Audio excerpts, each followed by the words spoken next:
I wasn't supposed to hear it. She thought I'd already left for work. The front door was shut, but I was still standing in the laundry room, searching for a clean pair of socks. That's when I heard her, light and laughing on the phone, so different from how she spoke to me. No, he won't say anything. He never does. He's tired 24/7. That's kind of the point. Silence. Then came the punchline. That's what he's for, to work and shut up. She laughed again. I stood there, sockless, jaw clenched, staring at the dent in the dryer door I accidentally made 2 years ago. I once thought that dent was the most humiliating thing in my life. I was wrong. A minute later, I walked out like I hadn't heard anything. She was in the kitchen, back turned, pouring coffee as though she were starring in some fake commercial about perfect marriages. I said, "I'm tired." She didn't flinch, just smirked. "That's what you're for, to work. Don't whine." I don't know what hit me harder, hearing those words or realizing she'd said them out loud like a rehearsed punchline. I asked quietly, "Then what are you for?" She froze for a second, then turned around as if nothing had happened. "I have a lot to do today. Can you pick up more detergent on the way back?" That was it. No answer, no apology, nothing. But that day, I didn't go to work. Instead, I followed her. And that's when everything started unraveling. I sat in the car outside the salon for nearly 10 minutes, hands gripping the steering wheel tighter than I needed to. Frances's words echoed in my ears like a scream buried in cotton. "She hasn't worked here for 3 weeks. Didn't she tell you?" No, she hadn't. I drove away, not even sure where I was going. I just knew I couldn't go back home yet. Not with my head spinning, not with my stomach churning like I'd swallowed a dozen rocks. I parked behind a dusty dollar store 2 towns over, the kind of place no one looks twice at. I sat there until the sun began to dip, my thoughts unraveling in slow, ugly waves. For 3 weeks, every morning she'd put on that same maroon uniform. Every afternoon she'd say, "Rough day, the boss is crazy." Every evening, she'd toss her shoes by the door and complain about customers, co-workers, how no one ever appreciated her. I believed all of it. I believed her. When I finally got home, she was already there, lounging on the couch in a silk robe she hadn't worn since our anniversary 2 years ago. She had a wine glass in one hand and some show playing on the TV, but she wasn't watching it. She just stared at me with that glazed-over look, like I was the one intruding. "You're home late," she said. "Guess the garage fell apart without you." I didn't say anything, not yet. I just watched her, trying to memorize every detail. The way she smirked, the casual swirl of her wine, how confident she looked, like she had absolutely nothing to hide. "Frances says hi," I muttered. That made her pause. It was brief, but I noticed it. A fleeting flicker of unease. Then she scoffed, masking it quickly. "Are you swinging by the salon now to gossip with old ladies? You haven't worked there in weeks." Her eyes darted up, sharp and defensive. "What did you just say?" She leaned back, swirling her wineglass lazily. "Don't start with your paranoia, Curtis. You're overworked, underrested, and imagining conspiracies." I laughed, though it wasn't funny. The sound startled both of us. It was either that or unleash a scream. "You've lied every single day," I said, my voice trembling. "But fine, let's pretend I'm losing it. Unlock your phone." She clutched it instinctively, as if guarding her lifeline. "No." Her tone hardened. "Why not?" I pressed. "Because I don't like how you're talking to me." "You mean asking questions?" She shot up abruptly, knocking the wineglass over. The red liquid spread across the carpet like fresh blood. "This is why I didn't tell you," she spat. "You turn everything into some dramatic scene. You whine, Curtis. When you're tired, when you're confused, when things don't go your way, it's always this, another tantrum." I stared at the growing stain on the floor, my mind racing. "So where do you go?" She didn't answer, but her silence spoke volumes, shattering everything I thought I knew about our marriage. The next morning, I feigned sleep. My eyes were barely open, just enough to watch Lena prepare in the mirror. Same uniform, same meticulously styled ponytail, same spritz of perfume she no longer wore for me. She grabbed her bag and slipped out quietly, careful not to wake me. But her phone stayed behind, under her pillow. That was her mistake. 5 minutes later, heart pounding as if I were committing a crime, I reached beneath the pillow and retrieved it. To my surprise, it wasn't locked. Just a simple swipe unlocked her world. My hands trembled. If she returned unexpectedly, I'd be caught. But I had to know. The first thing I found was a thread labeled L, only one letter. The latest message read, "Can't wait to see you again today. Same hotel." From her. The reply confirmed the room number, 213. A cold chill crept up my spine. I scrolled further. Months of messages unfolded before me. Plans, jokes, photos she never shared with me. In them, she described me like an unwanted roommate, mocking me behind my back. She even called me the mule. No tears came, no screams escaped. I sat frozen, clutching her phone as if it burned my hand. I took screenshots of everything and emailed them to myself. Evidence, though I didn't yet know what I'd do with it. I skipped work again, telling my boss car trouble kept me away. Then I drove across town to a dingy hotel with a flickering neon sign that buzzed incessantly, even in daylight. Parking around back, I waited. 2 hours passed before a silver car pulled in. Out stepped Lena, not in her usual work attire, but in ripped jeans and heels. The bag she carried remained unchanged, as did her smile. A man held the door open for her, tall, self-assured, and wearing a wedding band. I stayed seated in my car, making no move to intervene or cause a scene. I simply observed as they entered room 213. Then I did something she never anticipated. I drove home and packed a single bag. My clothes, an old laptop, and a flash drive containing screenshots were all I took. No note was left behind, no dramatic exit made, just the quiet turn of the alarm clock off. She wouldn't need it anymore, because for once I wasn't going to be the one waking early while she mocked me from the shadows. Sleep eluded me that night. Instead, I sat on my brother's couch, staring at a muted television screen where people cooked meals I couldn't stomach. I'd only told him I needed a brief escape from home. No explanations, no accusations. Her name felt too heavy to speak aloud, like admitting the truth would break what little remained of me. That I had been deceived for longer than I knew, manipulated, used, and laughed at behind my back. The next morning, I skipped work again. My phone buzzed incessantly with missed calls and texts from Lena. "Where are you? This isn't funny. You better answer me." Finally, a voicemail. Crying, pleading, claiming worry over my well-being. It was almost laughable. She hadn't worried when booking hotel rooms under false identities or kissing a married man while wearing the necklace I'd gifted her for our anniversary. Later that day, I accessed our shared bank account and began downloading statements. Why hadn't I done this sooner? The deceit wasn't solely emotional. It was financial, too. Vague merchant codes for hotel stays, charges at restaurants I'd never heard of, Uber rides conflicting with her supposed work schedule. Patterns emerged quickly. She wasn't merely sneaking around. She was funding her betrayal with my money.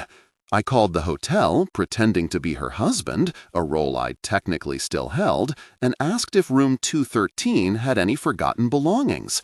The front desk clerk confirmed. Oh yeah, the Roberts couple left a scarf and a key card. Roberts, not her maiden name, not mine, just a fabricated alias. I requested they hold the items until someone could retrieve them. After hanging up, I stared at the floor for 10 minutes, numb. The worst part? None of it shocked me anymore.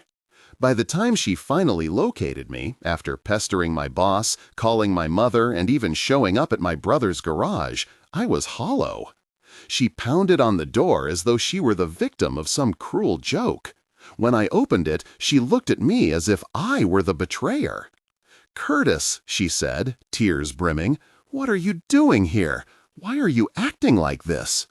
In response, I held up her phone, the device I'd taken when I left. It was still unlocked, displaying the damning screenshots. I know Lena. I'm aware of the hotel, the messages, the name Roberts. I know it all. She stared at her phone as if it belonged to someone else, as though I'd fabricated the evidence out of spite and boredom. Then her expression shifted. Her lips quivered, not with guilt, but with fury. "You went through my phone?" she whispered. That was her first concern. Not the affair, not the lies, not the man with the ring. Just that I had dared to uncover what she believed was well hidden. That alone told me everything I needed to hear. I never imagined I'd witness a grown woman utter words like, "You invaded my privacy," with such righteous anger, while her betrayal still glowed on the screen. She wasn't sorry. She wasn't ashamed. She was angry, furious in fact, that I had exposed the life she thought she could keep separate from ours. She walked into the living room as if she still had rights here, as if I should be apologizing. "You shouldn't have gone through my phone, Curtis," she repeated, her voice shaking. But it wasn't guilt making her tremble. It was entitlement. "I don't go through your stuff." I almost laughed. "Because you already assume there's nothing to find, right? Because I come home every night covered in calluses, and you come home wearing perfume that isn't yours?" She crossed her arms. "You don't get it." "No, I really don't," I shot back. "So explain it to me." She looked away, jaw clenched, before delivering the line that shattered something inside me. "You stopped being a husband a long time ago. You're just there. You work, you eat, you complain, and you haven't touched me in months."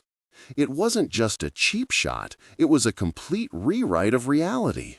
I had tried. Even when I was exhausted, even when she brushed me off, I still asked how she was doing.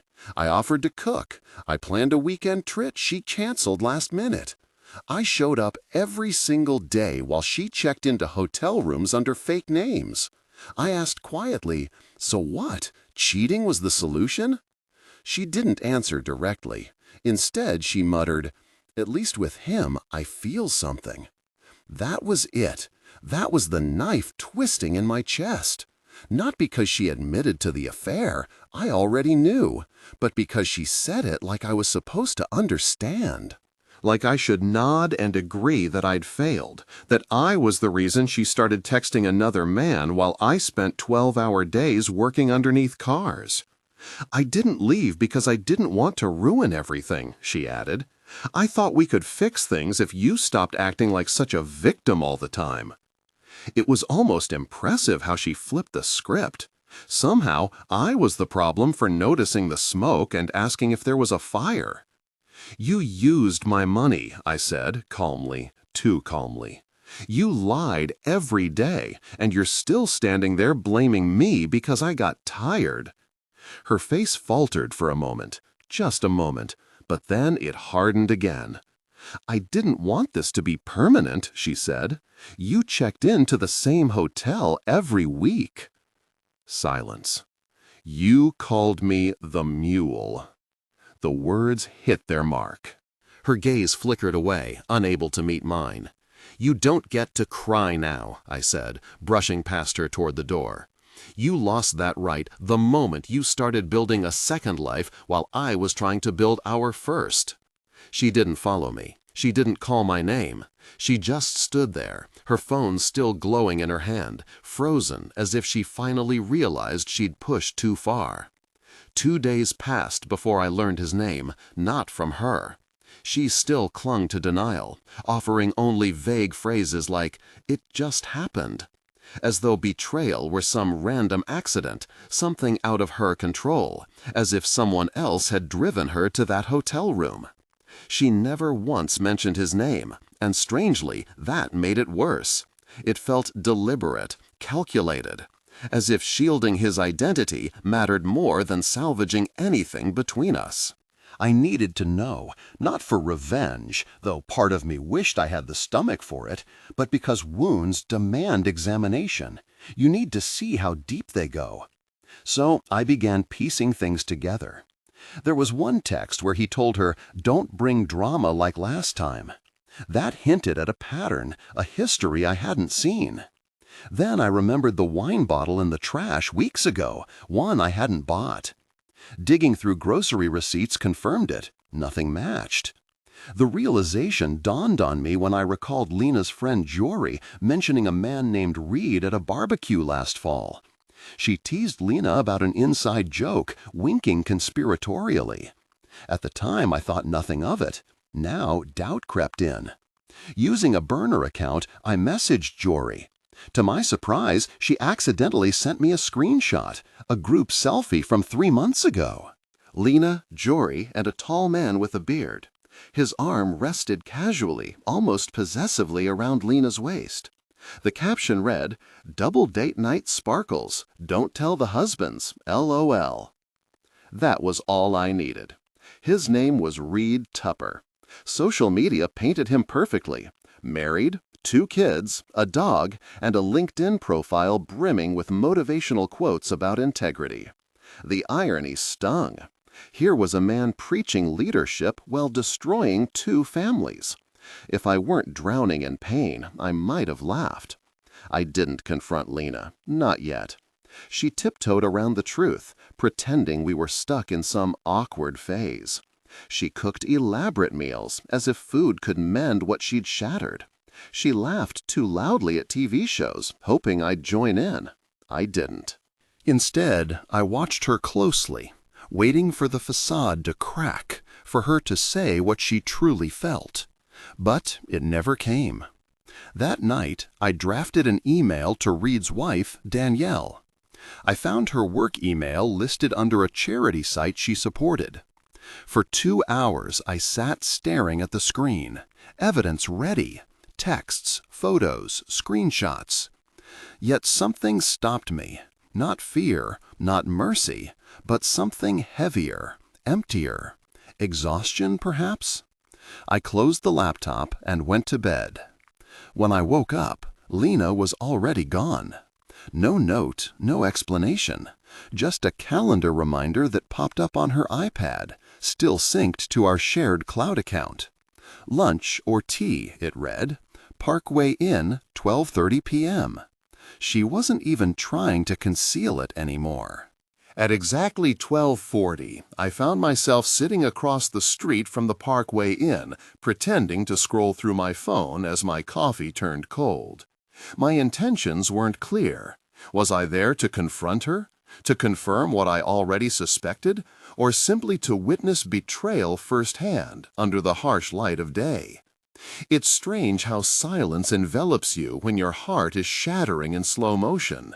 The hum of traffic fades into the background, leaving only the sound of your own pulse pounding in your ears. When her car pulled into the parking lot, everything else seemed to vanish.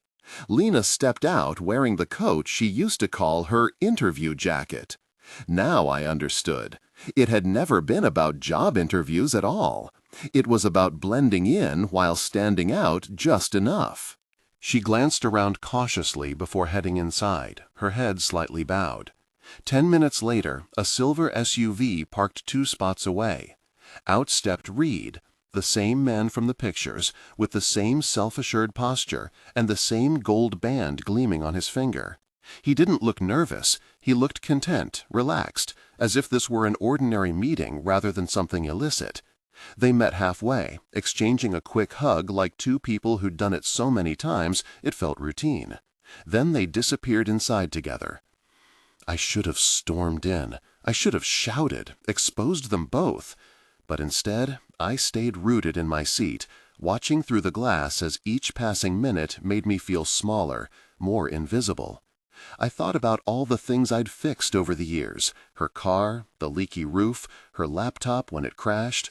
I'd repaired everything except the one thing that truly mattered. Maybe that's because she never wanted me to fix it. Maybe I was never her partner, just the backdrop for her secret life. After half an hour, they emerged laughing. He touched her shoulder lightly, and she leaned in close, whispering something that made him grin. When they kissed, I didn't flinch or rage. I felt nothing but emptiness, as though I'd already died somewhere between her first lie and this moment. As they drove off in separate cars, I started mine and followed hers, not for revenge, but for closure. She didn't go home. Instead, she stopped at a small park near the lake, parked and sat there for nearly 20 minutes, staring at her reflection in the water. Guilt? Regret? Or perhaps nothing at all. I didn't approach. Instead, I drove home, unlocked her iPad, and transferred every screenshot, message, and photo to a hidden folder labeled Tax Files. Then I poured myself a drink and waited. At 6 o'clock, she walked in. Same coat, same composed expression. "You're home early," she said, as if the past few weeks had never happened. I looked at her and asked simply, "How was lunch?" She froze, her fingers tightening around her purse strap. For the first time in a long time, she had no clever response. Her eyes searched my face frantically, looking for signs of how much I knew, how deeply the damage ran. I offered no comfort, no answers. I just watched her unravel in silence. The silence between us was deafening, mirroring the countless nights she left without a word. "How was your day?" she eventually asked, her voice barely audible. "I followed you," I replied calmly. "I saw Reed. I saw the kiss. I saw everything." Lena sank onto the couch as if her legs couldn't support her anymore. The room fell silent except for her trembling breaths. Her hands gripped her knees tightly, as though trying to hold herself together. But the life she had built, the secrets, the lies, had already started to crumble. I didn't shout or accuse. Instead, I told her I was done being a pawn in her game. "I'm not here to beg or fight," I said. "I just came to say goodbye before the lawyers take over." That shattered her. She tried to explain it away, of course. It wasn't serious, she claimed, just a mistake. Reed meant nothing. Then came the excuses. Stress, loneliness, even blaming me. But none of it mattered anymore. For the first time, I saw things clearly. I had found peace, something she never anticipated. That night, I moved out. My brother offered his spare room, and I took it. To keep myself occupied, I picked up extra shifts at work. Over time, though, I began returning home earlier, sleeping soundly and laughing genuinely again. When the divorce papers arrived, I signed them without hesitation. The best part? I stopped feeling like a ghost in my own life.